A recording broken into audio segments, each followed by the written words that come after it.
Well, this isn't the first pandemic that humankind has faced throughout history, and what history tells us when things like this strike is that absent a cure, what gets us through them is staying personally strong and cultivating resilience. That just happens to be a message that our next guest has long preached as a motivational speaker, author, and business executive. Chad E. Foster joins us on the line this morning. Chad, never a better time for that message than right now, right? Absolutely. Yeah, people are facing a lot of adversity out there. The conditions that everybody are facing is something that many of us have never seen and hopefully will never again, but it certainly presents everybody with an interesting dilemma, as they navigate this new normal, which we hope will dissipate very shortly. Yeah, hopefully a temporary new normal. And when we talk about cultivating resilience, you have been there, you have lived it, overcoming seemingly impossible challenges. Talk a little bit about your history and what led you to where you are now. Sure. Yeah, so growing up, I led a mostly normal childhood. I could see okay during the day, and I played sports like basketball, football, and soccer and wrestling. But then in college, in my late teens, early 20s, I went blind due to an inherited retinal condition. And it's a bit of a trauma at the time, but it turns out to be one of the best gifts that I could have been given, because now I'm actually happier and more successful now than when I could see. And that really happened, in large part when I reached my inflection point a few years ago, when I discovered that nothing in my life is more fulfilling than helping other people. And this happened, when I was asked to deliver the graduation talk when I was at Harvard, at one of their leadership programs, because I've learned that I have an opportunity to really help people if I'm intentional about it. So it's become my calling.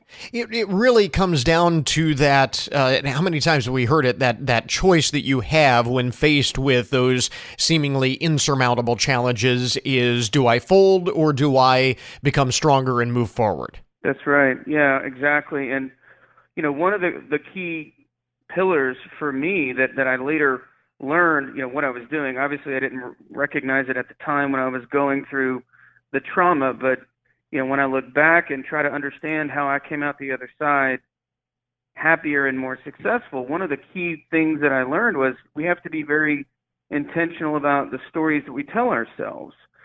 And it's a big part of my keynote presentation, and I dive much deeper into this in my upcoming book, but we have to choose the stories that we tell ourselves about our situation. So, for example, when I went blind, I could have chosen to tell myself a story of, poor me and I have bad luck, or I could have chosen to tell myself that I went blind because I'm one of the very few people on the planet with the strength and toughness to overcome that. And technically, both of those stories are correct, but we have to be very careful about the stories playing in our minds, because we all become the stories that we tell ourselves. Yeah. We control our narrative. You have a number of other key ways that we can, again, as we talk about cultivating resilience. Choosing the stories, as you mentioned, is number one on that list. What are some of the others? Well, another one that's linked to that's very key is visualizing success. So in order to thrive, we have to imagine what success looks like under the current conditions. Now, I go into more detail in the book with this, but, growing up, Chris, how many kids are asked the question, what do you want to be when you grow up? Millions, right? Sure, yeah. And when we ask kids, none of them, and I mean none of them, say they want to grow up to be a blind person, right? Right. But in order to make any situation better, we have to be able to imagine success in it. I had to figure out how to make blind look good. And as soon as we can start to visualize an image of success in our current conditions, then we've given ourselves a mental model to move forward. Yeah. One of the other points that you bring up, and I think is particularly appropriate right now because we're in the midst of a pandemic with so much tragedy and so much sadness. Yeah. And some people look at a sense of humor as being at times out of place. And I suppose that, everything, there's a time and a place for everything. But you say it's important not to lose our sense of humor in times like this. Yeah, I think it's, I love humor personally. It's one of the best coping mechanisms that I know of. They say it's one of the best medicines that we have. I use it a lot when I'm giving a keynote, and I've used it a lot in my personal life, whether it's, in a business negotiation or, in my own sort of, situation, losing my eyesight. Hmm.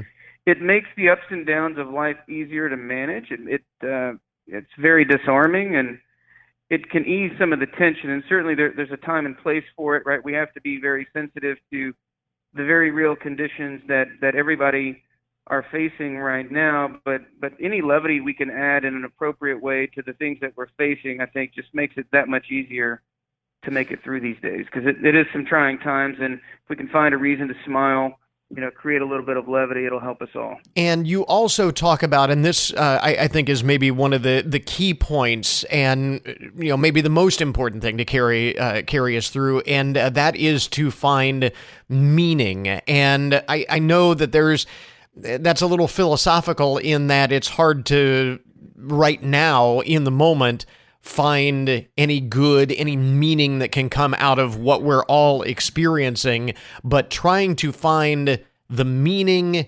and some way that this makes us better is really key. It is, and it's about, purpose, and, we all need purpose in our life.